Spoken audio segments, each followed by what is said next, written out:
LA to work with me. When I was like 17, I was going to Chico High, and those were like what I was like listening to all the time. Came up to work with me and Johnny in the Bay when I was going to Chico High, and I was just like, man, you guys would not believe what I'm doing. I went 17. I was rapping on the Wake Up Show, which was Sway and Tech. I went to San Francisco. I was like rapping next to like Redman was in the room, and I'm there, and I was just like, how is this all happening? You know, I was like such a dork too. You know, I mean, a couple times I think people thought, man, we really like this. It was called the Dirty Rats, like I said at that time. Oh, we really like this stuff.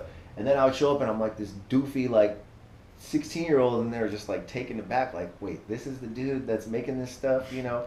And it's, you know, I just kind of rolling with the punches. And then I moved down there, and I kind of, you know, from then it was like the word kind of got around Chico. So then I was living down there, but when I would come play in Chico, it would just be crazy. Really all around NorCal, we played so many good shows in this whole area. And, you know, we started to just, you know, things started to unfold, and then a couple of years later I got signed by the Beastie Boys, which is a whole nother thing. But I kind of just ramble on. It's a long story of a lot. Fairview, by the way. A lot of what because I just was doing my music and I just didn't care. So when you did leave, I guess basically school, Chico High was like, you're not going to graduate at this pace. Go to Fairview, try to catch up. So you were already kind of an established rapper when you were going to Fairview? I was like, yeah. I mean, in my mind, I was like, I really probably. I didn't know that. Yeah, I wasn't. I had like some write ups in like the Bomb magazine, which was like an underground. I had like write up in there, and I remember, you know, AJ Morano. He was like a really good friend of mine. I talked to him today. Yeah, he was always doing like drawings of me and stuff, and he would always like do these sick ass little.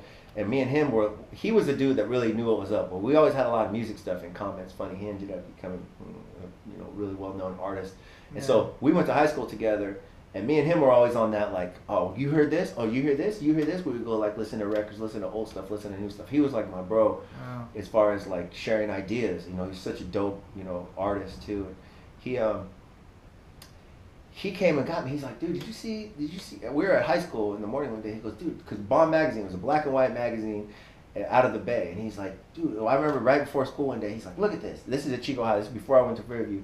He's like, look. And it's like unsigned hype, one of those type of things, you know. And it was my Dirty Rats cassette. And he's like, look. And the dude was like, did this raving paragraph on like, oh, this guy's a style. And I'm like, I had no idea that was coming out, you know, because they didn't tell me. It was just like they got the tape, and it was like, whoa, this is.